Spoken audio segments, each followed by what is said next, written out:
Baik, Assalamualaikum warahmatullahi wabarakatuh. Sebelumnya, perkenalkan nama saya Muhammad Rendi Saputra dengan NIM 23060022. Saya berasal dari Prodi Ekonomi Pembangunan, Fakultas Ekonomi dan Bisnis, Universitas Negeri Padang. Baiklah, pada video presentasi kali ini, saya akan membuat dan memaparkan video untuk memenuhi nilai tugas teori ekonomi makro dengan dosen pembimbing Bapak Dr. Alfon Satrianto, SE, ME. Baiklah, di video kali ini saya akan memaparkan materi bab 7, yaitu yang berjudul Pertumbuhan Ekonomi 1, dengan sumber buku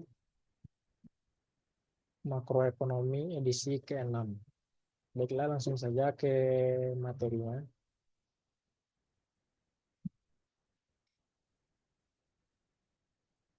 Kita langsung ke slide kedua.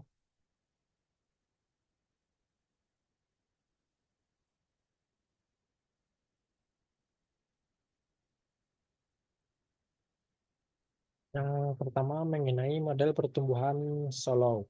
Model pertumbuhan Solow atau Solow Growth Model dirancang untuk menunjukkan bagaimana pertumbuhan persediaan modal, pertumbuhan angkatan kerja, dan kemajuan teknologi berinteraksi dalam suatu perekonomian dan bagaimana pengaruhnya terhadap output total barang dan jasa suatu negara.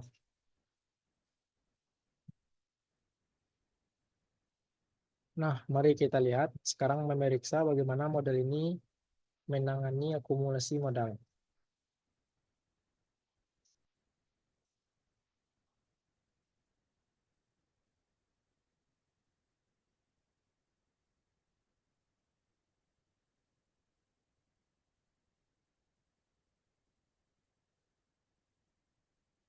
Mari kita analisis penawaran dan permintaan barang dan melihat berapa banyak output diproduksi pada waktu tertentu dan bagaimana output ini dialokasikan di antara berbagai alternatif penggunaan.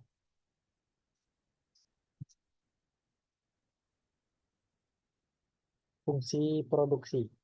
Fungsi produksi merepresentasikan transformasi dari input yang berisikan angkatan kerja atau L, modal atau K, teknologi produksi ke dalam output, yaitu barang menjadi dan jasa pada waktu tertentu.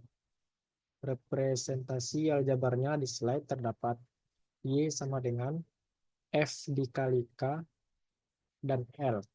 Y ini merupakan pendapatan, F ini merupakan fungsi dari, dan K ini merupakan input kita yang ada, yang kita persiapkan.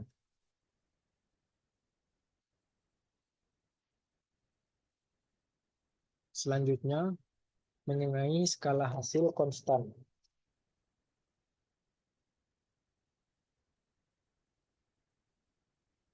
Kita asumsikan ini memungkinkan kita menganalisis semua kuantitas relatif terhadap ukuran angkatan kerja.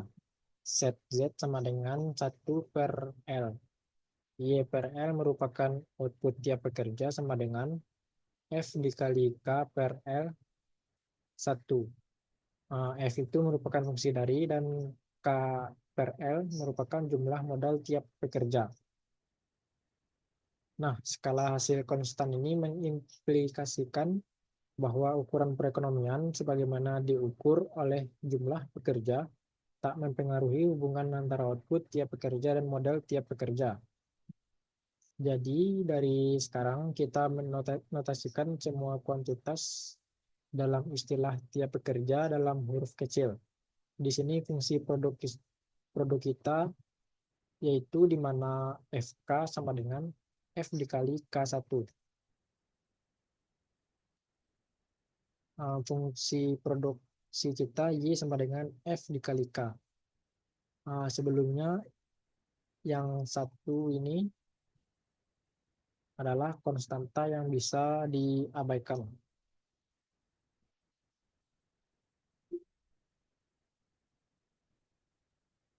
Slide selanjutnya mengenai produk marginal modal atau MPK, kelandaian fungsi produksi. Di slide terdapat kurva yang menjelaskan produk marginal modal yang semakin menurun.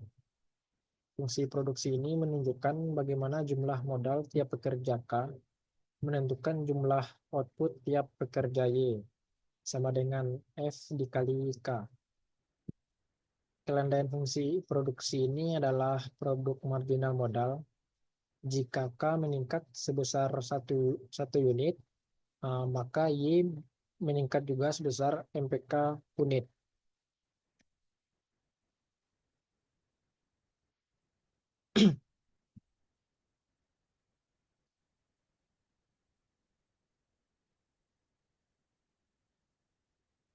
Nah, selanjutnya permintaan terhadap barang dan fungsi konsumsi. Yang pertama terdapat rumus yang menjelaskan yaitu Y sama dengan C ditambah I. Artinya output tiap pekerja sama dengan konsumsi tiap pekerja ditambahkan dengan investasi tiap pekerja.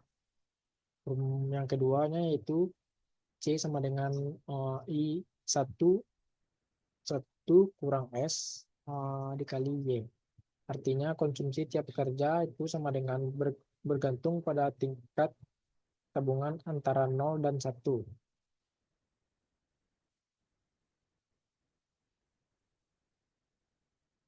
Yang keempatnya I sama dengan SY yang artinya investasi sama dengan tabungan. Tingkat tabungan S adalah bagian dari output yang digunakan untuk investasi. Nah, selanjutnya menjelaskan mengenai pertumbuhan persediaan modal dan kondisi mapan. Di slide terdapat dua kekuatan yang mempengaruhi persediaan modal. Yang pertama tentunya investasi, yaitu pengeluaran tempat usaha dan peralatan. Yang kedua ada depresiasi yang merupakan menuanya modal lama menyebabkan persediaan modal menurun.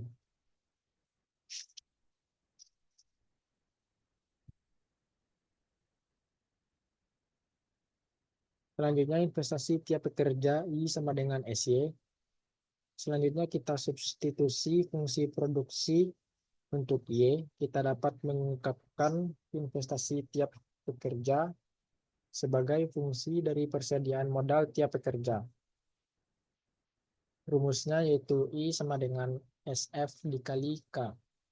Persamaan ini menghubungkan persediaan modal yang ada K dengan akumulasi modal baru atau I. Selanjutnya mengenai output, konsumsi, dan investasi. Tingkat hubungan S menentukan alokasi output antara konsumsi dan investasi untuk setiap tingkat K. Outputnya adalah FK, investasi adalah SF dikali K, dan konsumsi adalah FK dikali dikurang SF dikali K.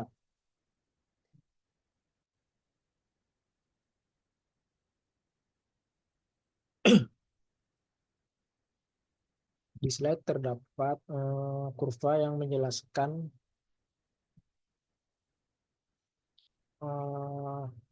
Y dan K. Y merupakan tiap pekerja. Itu terdapat tiap pekerja outputnya F dikali K, investasi, dan I tiap pekerja.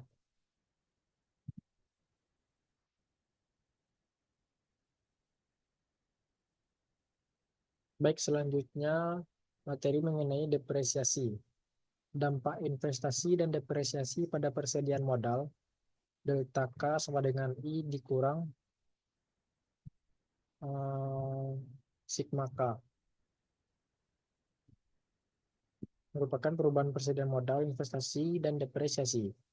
Ingat investasi sama dengan tabungan, jadi kita tulis delta K sama dengan SF dikali K dikurang sigma K. Depresiasi oleh karenanya proporsional terhadap persediaan modal. Selanjutnya mengenai kondisi mapan Katzen equilibrium jangka panjang perekonomian. Pada Katzen investasi sama dengan depresiasi dan modal tak akan berubah sepanjang waktu. Di bawah bintangnya, investasi melebihi depresiasi. Nah, jadi persediaan modal tumbuh. Di atas K-nya depresiasi melebihi investasi. Jadi persediaan modalnya menurun. Selanjutnya mengenai bagaimana tabungan mempengaruhi pertumbuhan. Model Solow menunjukkan bahwa jika tingkat tinggi,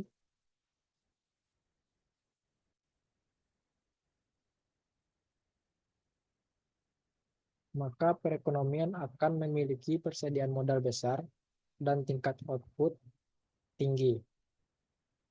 Jika tingkat tabungan rendah, perekonomian akan memiliki persediaan modal kecil dan tingkat depresiasi outputnya rendah. Kenaikan tingkat tabungan menyebabkan persediaan modal tumbuh ke kondisi mapan baru.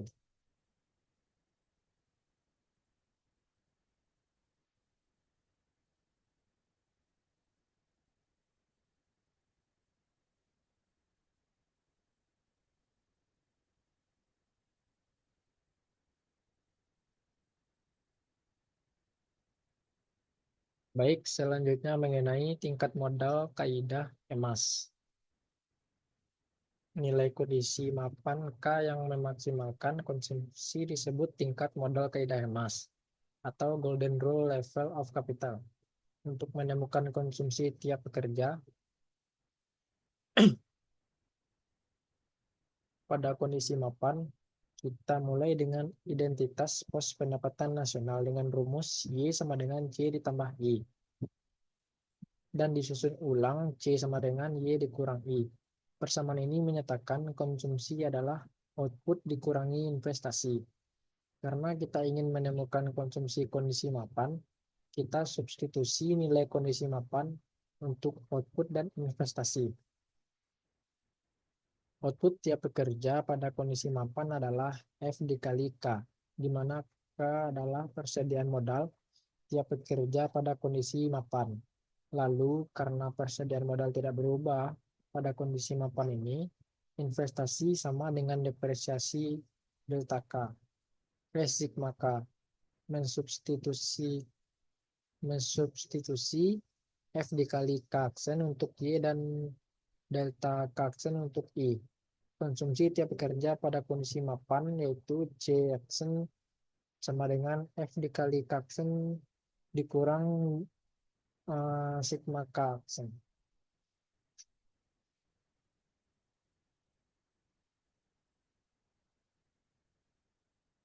Selanjutnya mengenai konsumsi pada kondisi mapan.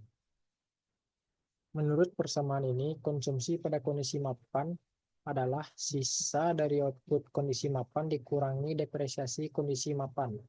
Ini lebih jauh menunjukkan bahwa kenaikan modal kondisi mapan memiliki dua efek berlawanan pada konsumsi kondisi mapan. Di satu sisi, lebih banyak modal berarti lebih banyak output.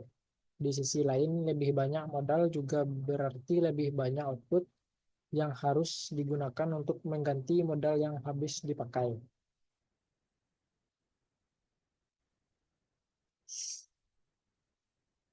Output perekonomian digunakan untuk konsumsi dan investasi. Di kondisi mapan, investasi sama dengan depresiasi. Jadi konsumsi adalah selisih antara output dan depresiasi. Konsumsi kondisi mapan dimaksimalkan pada kondisi mapan kaidah emas. Persediaan modal kaidah emas dinotasikan dan dikonsumsi kaidah emas adalah C emas.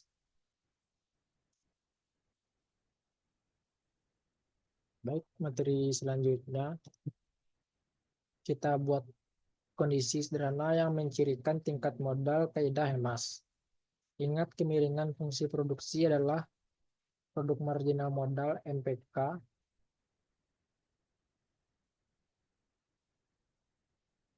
kemiringan garis sigma K aksen adalah sigma A, karena dua kemiringan ini sama pada K emas. Kaidah emas dapat dijelaskan dengan persamaan MPK sama dengan sigma. Pada tingkat modal kaidah emas, produk marginal modal sama dengan tingkat depresiasi. Ingat, perekonomian tidak otomatis bergravitasi menuju kondisi mapan kaidah emas. Jika kita ingin persediaan modal kondisi mapan tertentu, seperti kaidah emas, kita butuh tingkat tabungan tertentu untuk mendukungnya.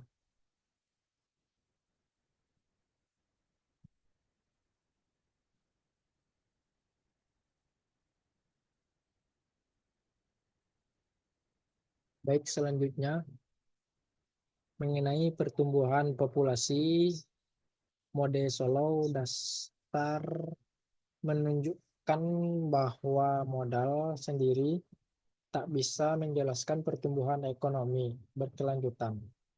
Tingkat tabungan tinggi menyebabkan pertumbuhan tinggi sementara, tapi perekonomian akhirnya mendekati kondisi mapan di mana modal dan output konstan. Untuk menjelaskan pertumbuhan ekonomi berkelanjutan, kita harus memperluas model Solow untuk mencakup dua sumber lain dari pertumbuhan ekonomi. Jadi,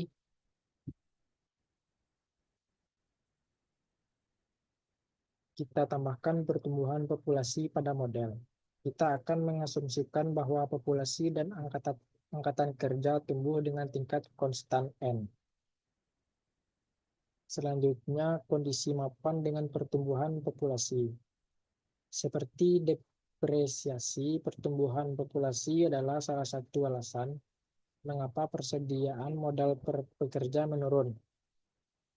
Jika N adalah tingkat pertumbuhan populasi dan sigma adalah tingkat depresiasi, maka sigma tambah NK adalah investasi impas atau break-even investment. Jumlah yang diperlukan untuk mempertahankan persediaan modal per pekerja K konstan.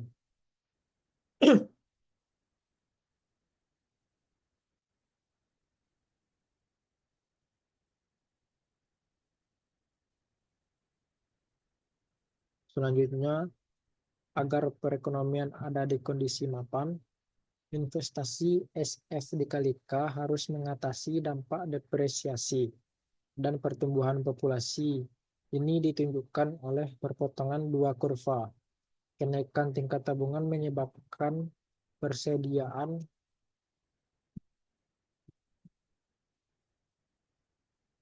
modal tumbuh ke kondisi mapan.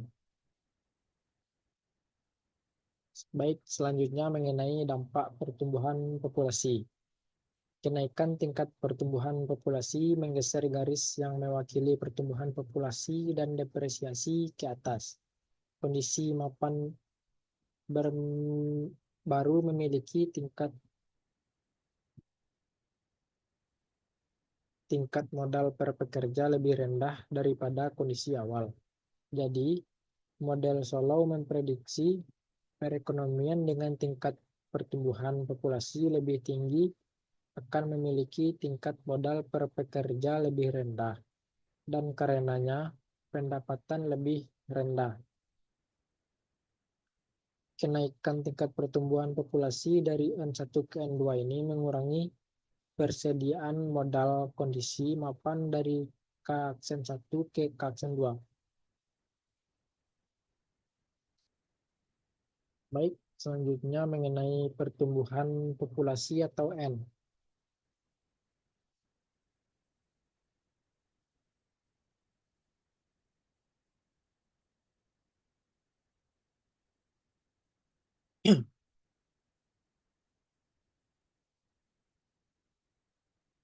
Perubahan persediaan modal per pekerja. Delta K sama dengan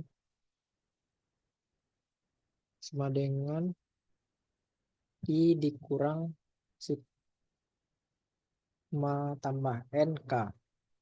Sekarang kita substitusi SF F dikali K untuk I delta K sama dengan SFK dikurang sigma tambah NK.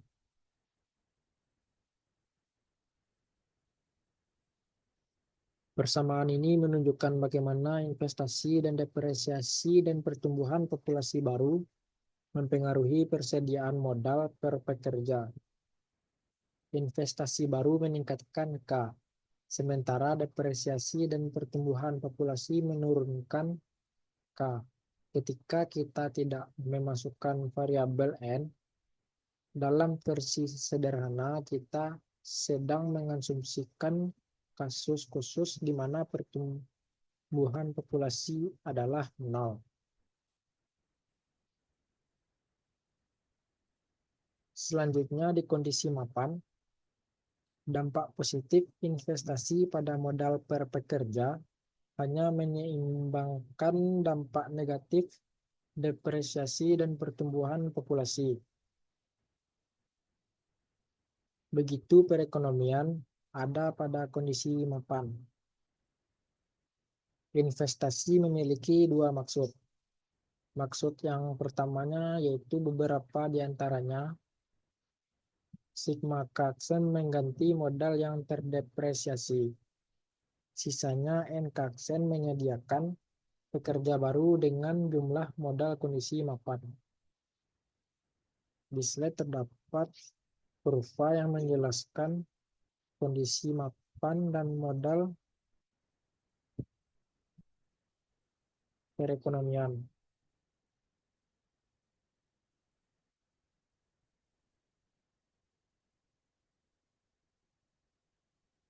Modal per pekerja K.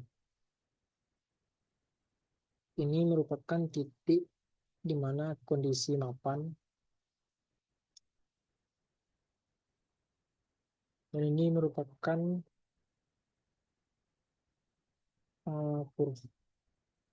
garis investasi impas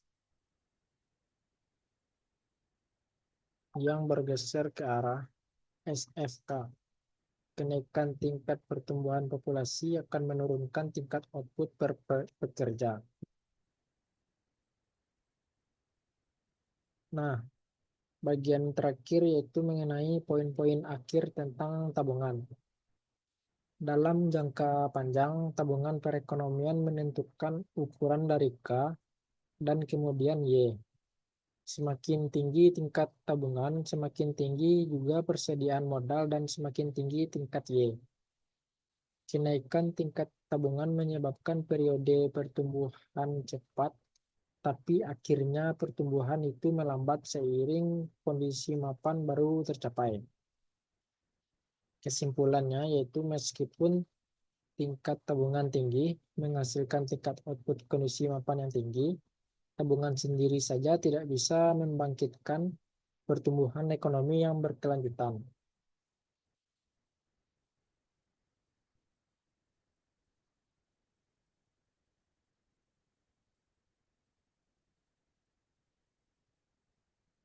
Nah, terdapat juga konsep-konsep penting bab 7, yaitu model pertumbuhan slow atau slow growth model, kondisi mapan, steady state, dan tingkat modal kaidah EMAS atau Golden Rule Level of Capital.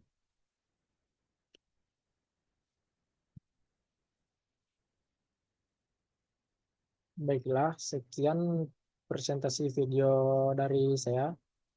Uh, Apabila ada penyampaian atau kata-kata yang salah pada presentasi bab 7 kali ini, mohon dimaafkan.